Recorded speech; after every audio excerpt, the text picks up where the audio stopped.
Islam, Love and Core.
Kami ini toleransi ini bukan baru mulai dari beberapa tahun kemarin, tidak.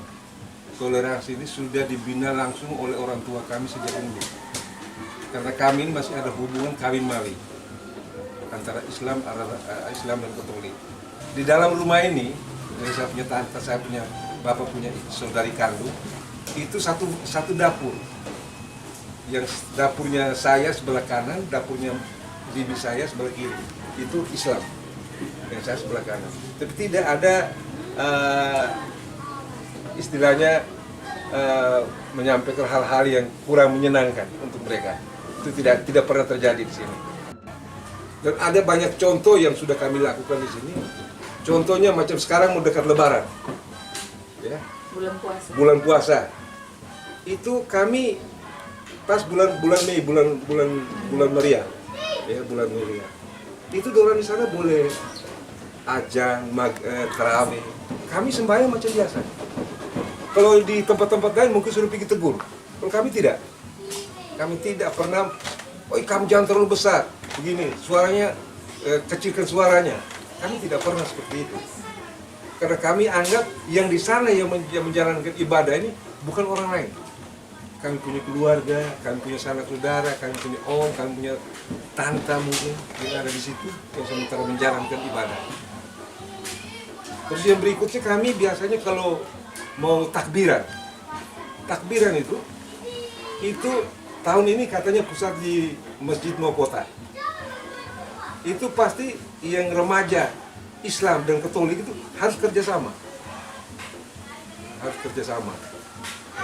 Dan kerjasama ini bukan hanya di bidang agama saja, di segala bidang kami kerjasama.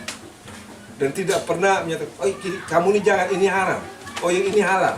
Tidak pernah ungkapkan kata-kata seperti itu. Tidak ada istilahnya halal dan haram. Bagi kami semuanya halal. Yang penting kami jangan masuk masjid. Padahal orang Katolik, orang Islam, Muslim, kalau nikah orang Katolik, dia masuk ke gereja.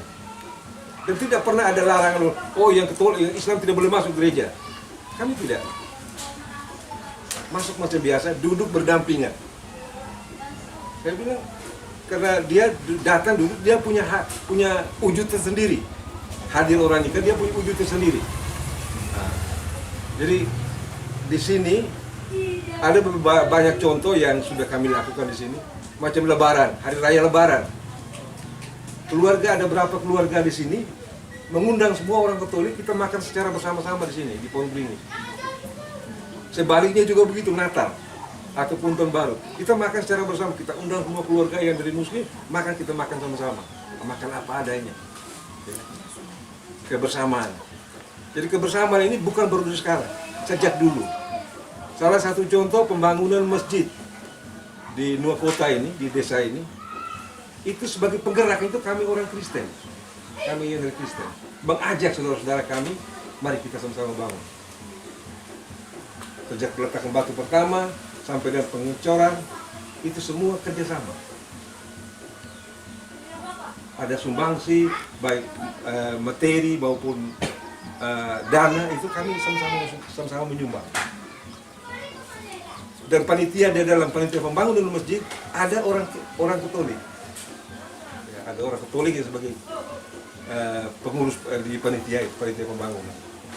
Jadi toleransi itu sangat tinggi kami di sini. sudah di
Bapak mau tanya seputar toleransi di masyarakat Ndona ini. Kan kalau kami dengar cerita dari luar itu bilang begitu terjaga dari pihak Muslim dan Katolik itu tuh benar-benar saling bertoleransi. Nah, mungkin bisa cerita kebiasaan di Ramadan di Ndona itu seperti apa? Ramadan kami sangat bertoleransi sekali. Jadi Muslim dan Katolik selama bulan Ramadan, waktu kita salat maghrib pada saat terawih itu, kita juga salat apa malam bulan Maria itu bagus sekali. Lalu kita mau salat maghrib di mereka yang sembahyang di dekat masjid itu mau rumah dekat itu diperkecilkan. Kita juga begitu waktu azan kita diperkecilkan pembaca suara kita diperkecilkan. Lalu sudah salat maghrib baru mereka lagi berbesarkan suara lagi sampai salat jam. Itu sudah salat terawih satu kita berlanjut. Dan itu maksud kita mereka berjaga sekali.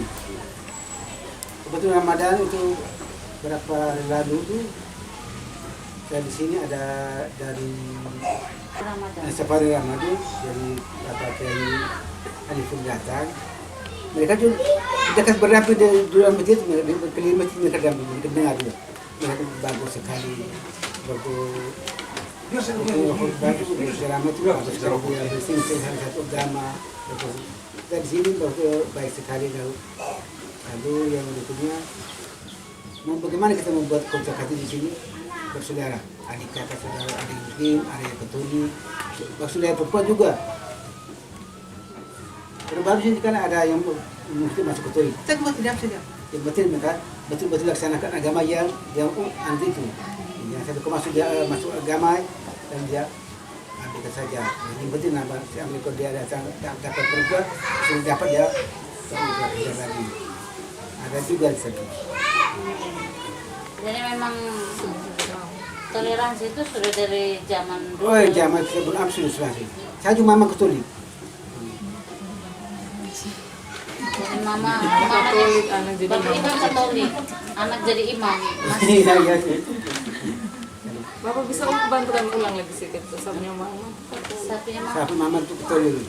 Bapak meninggal saya masih kecil, saya juga baru tahu, saya belum saya tuh meninggal saya juga tidak tahu. Pokoknya wajah mama saya kurang kenal. Lalu masuk Islam menikah, Pak? Sudah menikah. Masuk Islam bapaknya abahnya Katolik juga. Ada masalah dia punya penyakit, laki dulu tidak di sini. Kalau Telur Ratu, dari sini dia pindah ke Kenkera, dia di Kenkera di dekat masjid itu di Baji Muhammad Sarang, dia masuk Islam.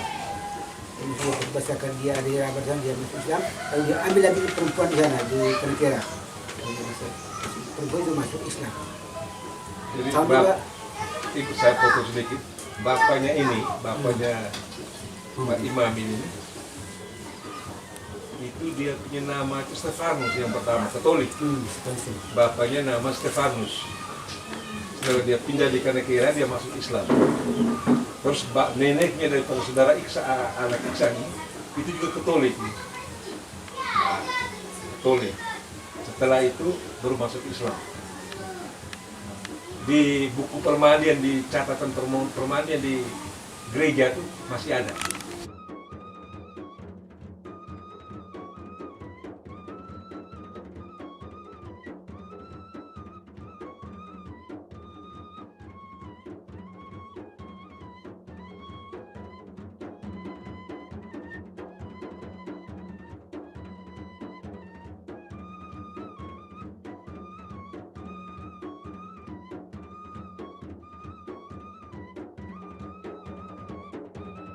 Boleh kamu percaya itu masuk itu, boleh kamu di sana di luar sana, kita di sini tidak.